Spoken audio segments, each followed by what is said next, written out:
আপনি বলবেন জায়েজ নয়, আপনার দলিল সেট করেন, দলিল পেশ করুন। হাতু বুরহানাকুম ইন কুনতুম সাদিকিন, আপনার সত্যবাদী হলে আপনারাও হাদিস দেখান জানাজার পরে দোয়া করা যাবে না, দলিল দেন। আপনি কিতাবুল আন্দাজ দিয়ে বলবেন বিদআত, এটা চলবে না। কি একটা অত্যাচার চলতেছে, কতখান এদিকে চিল্লায় ওই সরেন সরেন, কই দিকে আটকান এদিকে চিল্লায় সরেন সরেন, কতখান ওই দিকে চিল্লায়। এটা হলো প্রেমের জন্য, ভালোবাসার জন্য। আপনারা দেখবেন, ওনারা দেখবেন, এটা হয় না। এইভাবে আমরা হাসরের ময়দানে মদিনাওয়ালাকে দেখে দেখে আল্লাহর হাবিবের সাথে জান্নাতে যেতে চাই কি চাই না? নবীগঞ্জের নবীর প্রেমিকেরা গো,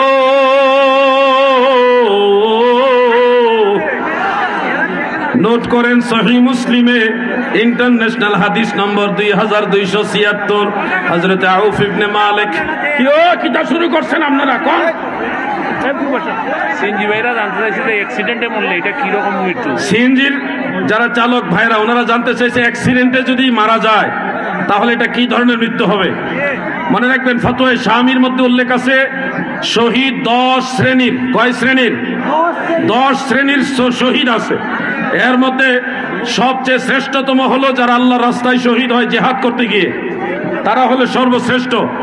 এর মধ্যে যারা মা বোন যারা সন্তান প্রসব করতে গিয়ে মারা যান তারাও শহীদ দরজা পাবেন। যারা প্লেগ রোগে আহত হয়ে পরবর্তীতে নিহত ইন্তেকাল হন, অসুস্থ হয়ে মারা যান প্লেগ রোগে, মহামারীতে যারা মহামারী আক্রান্ত হয়ে মারা যায় তারাও শহীদি দরজা পায়। এমনকি যারা শ্রমিক মুমিন মুসলমান কাজ করতেছেন, উপর থেকে ওয়াল ভেঙ্গে আপনার উপর পড়ে গেছে, ওই অবস্থায় আপনি মারা গেছেন, এই ধরনের চাপা পড়ে ওয়াল চাপা, ব্রিজ তৈরি করতেছেন, বিল্ডিং কনস্ট্রাকশন তৈরি করছেন, এগুলি করতে গিয়ে চাপা পড়ে কেউ যদি মারা যায় তাহলে তাদেরকে আল্লাহ তাআলা শহীদি দরজা দেন। এই সুবাদে যারা ইমানদার মুমিন বান্দা তারা রাস্তা চলছে, আইনগতভাবে চালাচ্ছে, যদি অনাকাঙ্ক্ষিতভাবে অনিচ্ছাকৃতভাবে অ্যাক্সিডেন্টে কোনো ড্রাইভার মারা যায় নিঃসন্দেহে আল্লাহ তাআলা তাকেও শহীদি দরজা দান করবেন। এই জন্যে শর্ত হলো ইমানদার হতে হবে এবং আইন মেনে চলতে হবে। ইমানদার হতে হবে, আইন মতো চলবেন। কেউ যদি অন্যায়ভাবে আপনার উপরে গাড়ি তুলে দেয় সে অবস্থা আপনি মারা যান তাহলে আল্লাহ তাআলা আপনাকে শহীদি দরজা দিবেন। মনে রাখবেন শহীদি দরজার অনেকগুলি ক্লাস, 10টা ক্লাস আছে। এর মধ্যে কয়েকটা আমি বলে দিয়েছি। আরেকটা হলো যারা কোন ইসলামী রাষ্ট্র অথবা মুসলমানদের পাহারা দেওয়ার জন্য সীমান্ত প্রহরায় লিপ্ত থাকেন, সীমান্ত প্রহরা দেন, আল্লাহ নবী বলেছে ওই মানুষগুলিও শহীদি দরজা পাবে যদি তারা প্রহরারত অবস্থায় মারা যায়। এমনকি আরেকটা স্তর হলো যারা ইলম অন্বেষণ করতে গিয়ে মারা যায়, জ্ঞান অন্বেষণ করতে গিয়ে, ইসলামী জ্ঞান অন্বেষণ করতে গিয়ে মারা যাবে। মান মাতা ফি তালাবিল ইলমি মাতা শাহীদান ওয়া কানা কবরুহু আলা রাউদাতিন মিন রিয়াদিল জান্নাহ। তাফসীরে কবীরের মধ্যে উল্লেখ, জ্ঞান অন্বেষণ করতে গিয়ে কোনো ছাত্র যদি মারা যায় আল্লাহর রাসূল বলেছে তাকেও শহীদি মৃত্যু দান করে। বলেন মারহাবা। আরো অনেকগুলো আছে। জানাজার পরে দোয়া সম্পর্কে বলছিলাম, সহিহ মুসলিম হাদিস নম্বর 2276। এই হাদিস নাম্বারটা হলো আন্তর্জাতিক হাদিস নাম্বার। অ্যাপস এর মধ্যে এই নাম্বারটা মিল পাবেন না, কিন্তু আন্তর্জাতিক হাদিস নাম্বারে হুবহু মিল পাবেন।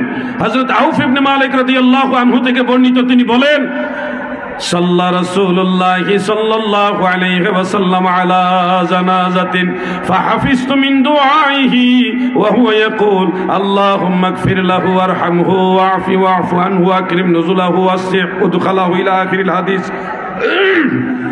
আউফ ইবনে মালিক বলেন আল্লাহ রাসূল সাল্লাল্লাহু আলাইহি ওয়াসাল্লাম এক জানাজার নামাজ আদায় করলেন। জানাজার পরপরই নবীজি দোয়া করেছেন, আমি এটা শুনে শুনে মুখস্থ করেছি। এই যে দোয়াটা ছিল আল্লাহুম্মা গফির লাহু ওয়ারহামহু, আল্লাহ তাকে মাফ করো, তাকে রহম করো, তার কবর প্রশস্ত করো, তার কবরকে রোশন করে দাও। এইভাবে নবীজি দোয়া করতেছেন। সাহাবীরা বলেন দয়াল নবীর এই দোয়া দেখে আক্ষেপ হইল, আমি যদি সেই মৃত ব্যক্তিটা হইতাম আর আল্লাহর নবী আমার জন্য এইভাবে দোয়া করতেন তাহলে কতই না ভালো হইতো। সেই দোয়াটা ছিল জানাজার নামাজের পরে। ইমাম মহিউদ্দিন নববী রাহমাতুল্লাহ আলাইহি মুসলিম শরীফের শরহ আল মিনহাজ শরহে মুসলিমের মধ্যে উল্লেখ করেন ফাহাফিজতু মিন দুআইহি ওয়া হুয়া ইয়াকুল, নবীজি যে দোয়া করেছেন এটা দোয়াটা ছিল বাদাস সালাত, বাদাস সালাত, সালাতের পরে নবীজি জানাজার পরে দোয়া করেছেন। অতএব আমি আউসকান্দির মুসলিম মিল্লাতের কাছে জানতে চাই, আল্লাহ রসুল সাল্লাল্লাহু আলাইহি সাল্লাম যেহেতু জানাজার সালাতের পরে দোয়া করেছেন, সেহেতু নবীজি যেহেতু করেছেন, সেহেতু জানাজার পরে দোয়া জায়েজ না নাজায়েজ? আওয়াজ দিয়ে বলতে হবে, জায়েজ না নাজায়েজ? আপনি বলবেন জায়েজ নয়। আপনার দলিল সেট করেন, দলিল পেশ করুন। হাতু বুরহানাকুম ইন কুনতুম সাদিকিন। আপনার সত্যবাদী হলে আপনারাও হাদিস দেখান, জানাজার পরে দোয়া করা যাবে না, দলিল দেন। আপনি কিতাবুল আন্দাজ দিয়ে বলবেন বিদআত, এটা চলবে না। কিতাবুল আন্দাজ কি বড় কিতাব? কিতাবুল আন্দাজ, হ্যাঁ আমার ভাই সাহেব বলছে আন্দাজি কিতাব আর কি, মানে আন্দাজি একটা কথা বলে দেওয়া, দলিল ছাড়া, রেফারেন্স ছাড়া। যারা কোন ধরনের রেফারেন্স ছাড়া, দলিল ছাড়া বলে, এই কথাটার নাম দিছি আমি কিতাবুল আন্দাজ। নাম কি? কি মুখস্থ করেন নাকি? কিতাবটার নাম কাজে লাগবে তো আপনারা। যারা দলিল ছাড়া এমনি কইব জায়েজ না, এটা হলো কিতাবুল আন্দাজ, বলেন এটার নাম কি? আরে মুখস্থ করেন, এটার নাম কি?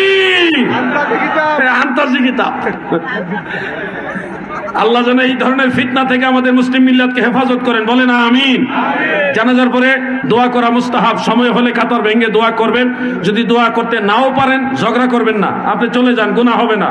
কিন্তু যারা দোয়া করবে তাদের সওয়াব হবে, যে মৃত ব্যক্তির জন্য দোয়া করবে তারও উপকার হবে। সম্ভব হলে দোয়া করবেন, না হলে করবেন না, কিন্তু ঝগড়া করবেন না, মারামারি করা যাবে না। ইসলাম জঙ্গিবাদের ধর্ম না, ইসলাম মারামারি ধর্ম না, ইসলাম হলো শান্তির ধর্ম, ইসলাম মানবতার ধর্ম। ঠিক হবে? ঠিক।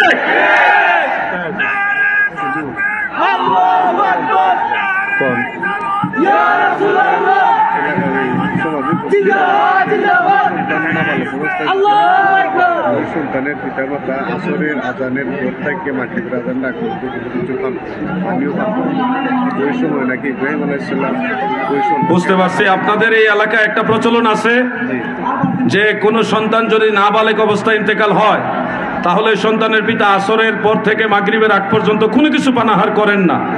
ওনাদের মধ্যে প্রচলিত আছে এই সময় এই সন্তান ইব্রাহিম আলাইহিস সালামের কাছে যায়, এই জন্য ওই সময় সন্তানের পিতা খাওয়া দাওয়া করে না।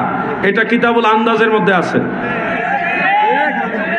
এটা কোন জায়গাতে আছে? এই ফুলাভাইন তো দুর্বল হয়ে গেছে। কোন কিতাবে আছে? মানে এটা ফাও কথা, এটা কুসংস্কার।